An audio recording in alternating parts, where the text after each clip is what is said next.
One could say that we always need some element of a drug war. There's this need for a new demon drug. Every society needs a boogeyman. One vital factor in Jim's death was this.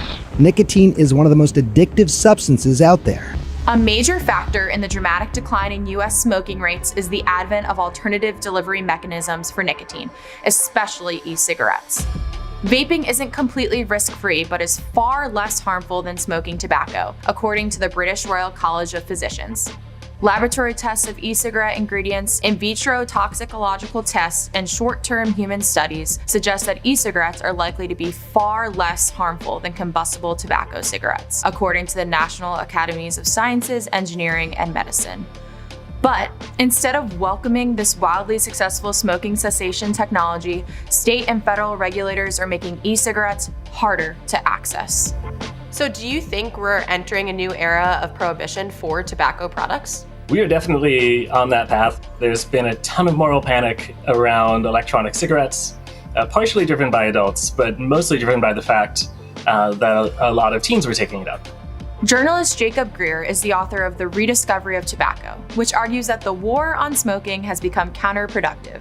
His article, Welcome to the Nicotine Prohibition Era, appeared in a recent issue of Reason magazine. Tobacco is arguably one of the most destructive drugs in the world. It kills more than 400,000 Americans every year, so there's a very understandable desire to encourage people to smoke less. Now with vaping, it's helping smokers quit. On the initiation level, more people are taking up vaping instead of smoking. So the latest numbers among youth are that while yes, vaping is obviously higher than it was several years ago, smoking is all but disappearing. The Surgeon General calls it an epidemic. The use of e-cigarettes among middle and high school students has skyrocketed in the last couple of years. The data is pretty clear so far in the limited studies we have that it looks like it is a gateway for youth smoking. The research actually shows that the long-term decline in smoking prevalence among U.S. youth accelerated after 2013 when vaping became more widespread. That's according to a 2018 paper in Tobacco Control, which shows an especially pronounced decline among kids in 10th and 12th grades. Teen vaping did rise dramatically from 2017 to 2019, but has been declining ever since. Because in taking the drugs, the person is doing exactly the opposite of what he's trying to do as a teenager. He is putting himself into a position where he cannot make decisions, where he is only irresponsible and incapable of doing this, and he is cutting his life off. I think the other thing we have to keep in mind is that for so many years, the war on drugs was justified as one great big child protection act. Described by Rolling Stone as the point man for drug policy reform efforts, Ethan Nadelman is the founder and former director of the Drug Policy Alliance, and a central figure in the unwinding of America's longest war. Why couldn't we legalize medical marijuana for medical purposes, for medical patients? It's about the kids. Why can't we legally regulate marijuana for adults? It's about the kids. But when you get on narcotics, it's like starting a never-ending downward tailspin from 30,000 feet. You become less sure of yourself, your surroundings, your friends. Quarrels are more frequent with your parents and loved ones. You think of little else but another blow-up, your newfound language for smoking marijuana. Now that turned out to be all bullshit. But now we have that same rhetoric, those same arguments happening with the war on tobacco and nicotine products. Tobacco is a loaded pistol, and time pulls the trigger. Since 2009, the FDA has had the authority to regulate the manufacture, distribution, and marketing of tobacco products. This move received praise from Big Tobacco because their products, like the traditional cigarette, were grandfathered in. In 2016, the agency determined that vapes counted as tobacco products and fell under the agency's purview. Eventually, this would make it nearly impossible to bring new brands of e-cigarettes to market. So it's created this perverse situation where the most dangerous tobacco products on the market are virtually untouched, and the ones that pretty much everyone agrees are far, far safer are getting taken off the market. Now, manufacturers have to convince the FDA that sale of their products is appropriate for the protection of public health. So far, the agency has determined that just 3 brands meet the test, all of which contain tobacco-flavored nicotine only, even though a majority of adult vapers prefer flavored options. All the rest, according to the FDA, are marketed unlawfully and subject to enforcement action at the FDA's discretion. As of September 2021, the FDA has ordered more than 5 million e-cigarette products off the market, and they've indefinitely delayed making a decision on the market leader, Juul. E-cigarettes had divided the medical community. The American Lung Association says bluntly, e-cigarettes are not safe. But the American Cancer Society, on the other hand, says they are, quote, significantly less harmful for adults than smoking regular cigarettes. As far as high school fads, which often come and go, this one seems to be sticking, and there's a lot of concern about it. There is a perceived harmlessness with this, but that's not the case. Vaping may not be a particularly healthy habit, but most health authorities and even the FDA concede that vaping is substantially safer than smoking. Credible estimates suggest that millions of premature deaths could be prevented by a widespread transition from combustion to vapor, notes Grier. Yet, 5 states and more than 300 local jurisdictions have passed additional restrictions on flavored tobacco or nicotine products, knocking many popular brands off the market. They're basically allowing big tobacco to continue to profit from selling their cancer sticks. Nadelman says that cigarette prohibitionists failed to learn crucial lessons from the failure of the drug war. We are in this kind of collective hysterical mindset that really resembles what happened with the war on drugs back in the late 80s and 90s. So the fact of the matter is that even if all these cumulative public health efforts and people coming to their own realization result in a radical reduction of smoking in the US, it still means don't go to full-scale prohibition. Don't go there because of the harms that will result in terms of generating a vast black market that really begins to resemble and potentially transcend what we saw with heroin, cocaine, methamphetamine, and now illicit fentanyl. Driving markets underground eliminates quality control, such as in 2019 when contaminated black market weed vapes led to nearly 2,500 hospitalizations and 60 deaths. It was a very scary thing where people were getting severe lung damage, even dying.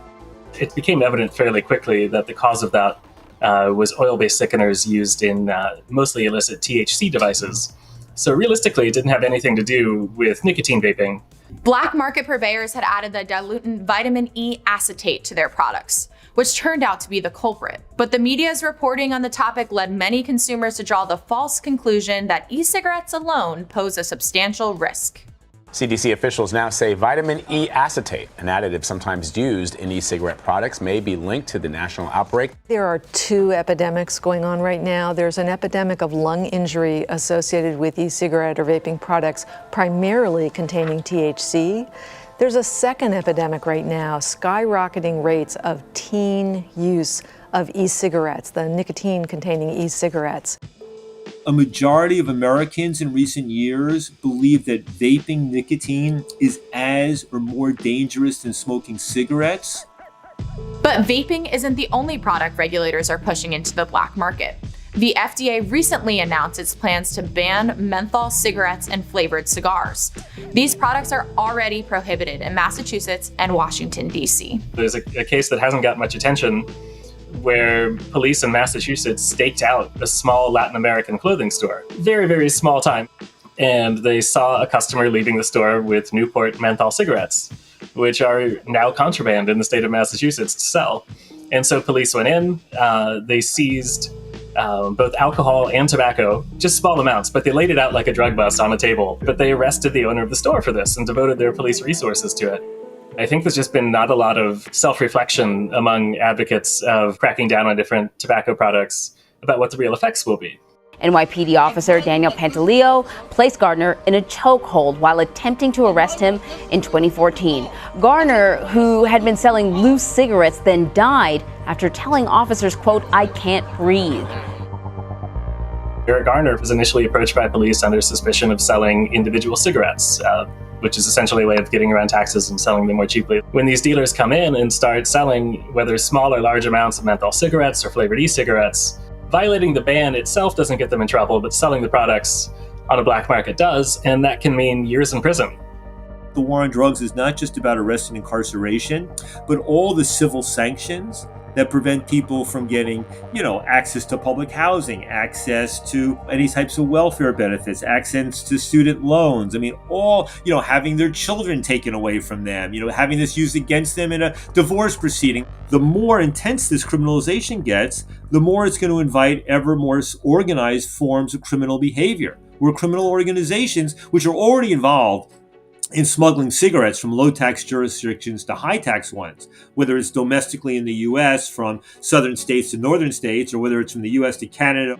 There's this really obvious tension between the progressive desire to stop people from taking up a deadly habit and protecting individual choice and preventing abusive policing. How do we resolve that tension? Harm reduction. You can drastically reduce the harms of smoking and the use of cigarettes if consumers have access to a much safer product. The most famous example of this is Sweden, where they use a product called snus, which is a form of oral tobacco that is far, far safer than smoking. Unfortunately, snus is illegal throughout much of Europe, so its impact has been limited. Both England and some scientists here are looking at the best science, and we see the same thing. E-cigarettes are way less harmful than cigarettes, and they can and do help smokers switch if they can't quit. Ultimately, it's going to take some real courageous political leadership. In the way that we saw Kurt Schmoke, the mayor of Baltimore back in the late 80s, step up at a conference of mayors and saying the war on drugs is the wrong way to go. Who's really winning and who's losing in this war on drugs? I see a strategy that is not only failed, but it can't be made to win.